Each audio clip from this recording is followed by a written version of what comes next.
NEET 2026 का paper हो चुका है। अब है नीट 2027 का टाइम।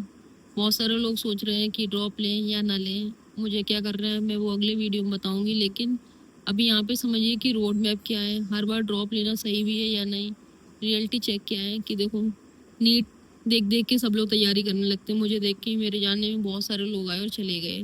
तो रियलिटी चेक ये है कि नीट आसान नहीं है और इसमें डिसिप्लिन लगता है और बहुत सारा टाइम लगता है। कई सारे मल्टीपल ड्रॉप भी हो जाते हैं और कुछ लोग 12th के साथ भी ले लेते हैं सिलेक्शन, कुछ लोग 12th के बाद भी ले लेते हैं। लेकिन 90% पॉपुलेशन जो है वो ड्रॉपर्स की है। तो रियलिटी चेक यही है कि नीट आसान नहीं है अगर आप डिसिप्लिन नहीं है। नीट क्यों करना है? अगर सिर्फ देखा देखी नीट करना है तो मत करो, क्योंकि 1-2 साल 3 साल के बाद आप छोड़ दोगे ऑटोमेटिक, फिर आपके पास और ऑप्शन कम बचते हैं। इसलिए पहले ही सोच के आओ, क्योंकि आगे भी MBBS के बाद भी आपको पढ़ना ही है बहुत सारा। 11th स्ट्रॉन्ग या वीक, ड्रॉप लें या नहीं? देखो, स्ट्रॉन्ग या वीक का कोई गेम नहीं है। गेम इस चीज़ का है कि आप किस टीचर से पढ़ रहे हो, और 1 साल होता है सफिशियंट। अगर आप सही टीचर से पढ़ने लग जाओ, बहुत सारी देखो कोचिंग करनी है कि ये सेल्फ स्टडी है। बहुत सारी कोचिंग में क्या होता है कि लोग कोचिंग ज्वाइन कर लेते हैं, लेकिन वहाँ पे 2 सब्जेक्ट अच्छा पढ़ाते हैं, कभी एक सब्जेक्ट अच्छा पढ़ाते हैं। जैसे मैंने कानपुर में पहले ऑफलाइन कोचिंग की, वहाँ पे कभी कभी 2 सब्जेक्ट अच्छे होते थे, कभी एक बुरा, कभी केमिस्ट्री अच्छी, कभी बायो अच्छी। तो वो कोचिंग भी करनी पड़ेगी और सेल्फ स्टडी भी। अब सेल्फ स्टडी कंप्लीट कर लेते हो तो फंस जाओगे, तो आपको कोचिंग लेनी पड़ेगी, चाहे ऑनलाइन लो ऑफलाइन। अब ऑनलाइन या ऑफलाइन में स्टूडेंट के ऊपर डिपेंड करता है। क्यों? क्योंकि ऑनलाइन में डिसिप्लिन मेंटेन करना मुश्किल होता है और ऑफलाइन में डेली क्लास जाना भी मुश्किल होता है। तो दोनों तरीके के स्टूडेंट होते हैं, उन्हें अपने अकॉर्डिंग चॉइस करनी पड़ेगी कि वो ऑनलाइन ले या ऑफलाइन। अब NCERT इम्पोर्टेंस तो देखो, 2026 का पेपर देख के आइडिया लग गया होगा कि NCERT के अलावा से आता ही नहीं है। बस ये है कि उसमें जैसे बहुत सारे बच्चे मैंने यूट्यूब पे वीडियो देख रखे हैं, अब उनके नाम नहीं ले सकते, कॉपीराइट आ जाता है। तो एक स्टूडेंट था, उसके बहुत अच्छे व्यूज़ भी आ रहे थे, बहुत अच्छा पढ़ता भी था, उसके ICSE बोर्ड में भी बहुत अच्छे नंबर आए, लेकिन उसने खुद बोला कि कहीं ना कहीं लैक ऑफ क्वेश्चन प्रैक्टिस की वजह से वो रह गया। डेली स्टडी आवर्स क्या होने चाहिए? देखो, लोग बोलते हैं जनरली 10 से 12 घंटे, लेकिन 10 से 12 घंटे इनफ नहीं होते हैं। मेनली होता है उसमें 6 से 8 घंटे ही पढ़ पाता है आफ्टर क्लास। तो जनरली बच्चा 6 से 8 घंटे ही पढ़ता है।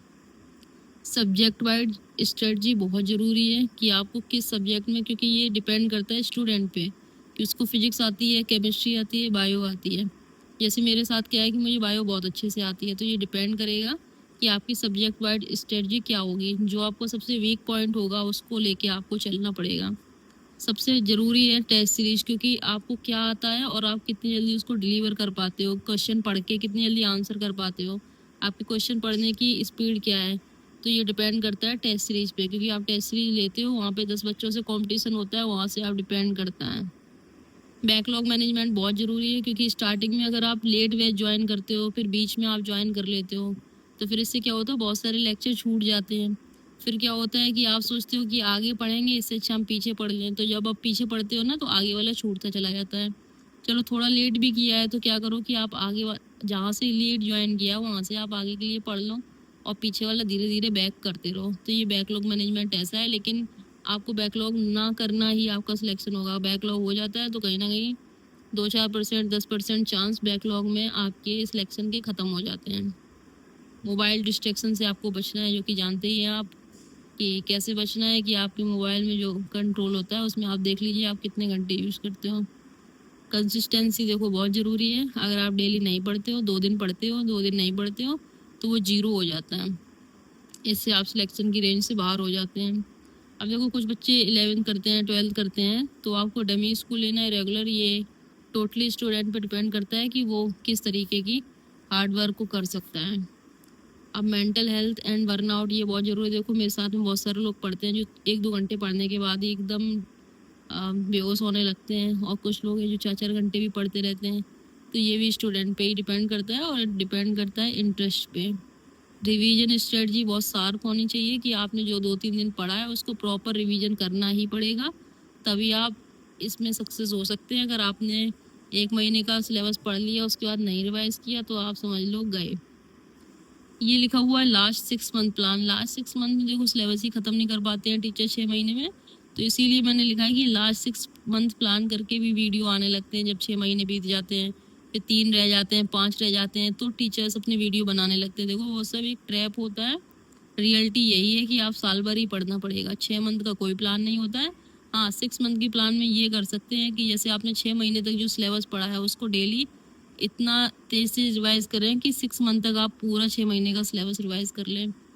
अब मिस्टेक्स क्या होती हैं ड्रॉपर्स की, जैसे कि वो रिसोर्स ज़्यादा रख लेते हैं, जैसे बुक्स ज़्यादा यूज करते हैं, कई कई टीचर्स के मॉड्यूल यूज करते हैं, रिवीजन नहीं करते हैं, टेस्ट सीरीज टेस्ट नहीं देते हैं, और एक दूसरे नोटबुक नहीं बनाते हैं। आपको मिस्टेक्स वाली भी नोटबुक बनानी पड़ेगी कि आपको क्या नहीं आता है। आपको इसको टारगेट करना पड़ेगा पहले नॉर्मल जीएमसी के लिए, गवर्नमेंट मेडिकल कॉलेज के लिए। अब प्राइवेट करना है, गवर्नमेंट करना है, ये टोटली आप पे डिपेंड करेगा। फाइनल एडवाइस फाइनल एडवाइस यही है कि आप देख लो भाई कि आपको नीट में आगे चल के आप पढ़ पाएंगे कि नहीं पढ़ पाएंगे, क्योंकि देखा देखी नीट बहुत लोग करने लगते हैं, फिर बीच में छोड़ भी देते हैं। बहुत सारे लोग डिप्लोमा करने लगते हैं, फिजियोथेरेपी करने लगते हैं, कोई रेडियोलॉजी ले लेता है, कोई कुछ ले लेता है, या कुछ तो बिल्कुल स्ट्रीम ही चेंज कर लेते हैं। तो उससे बेहतर है कि आप पहले सोच लो आराम से कि आपको करना है कि नहीं करना है, और कौन सी कोचिंग बेस्ट है, कौन सा मटेरियल बेस्ट है, ये हम आपको नेक्स्ट वीडियो में बताएंगे। अगर आपको ये ब्लॉग अच्छा लगा हो तो लाइक करें, शेयर करें, सब्सक्राइब करें, और मिलते हैं नेक्स्ट ब्लॉग में।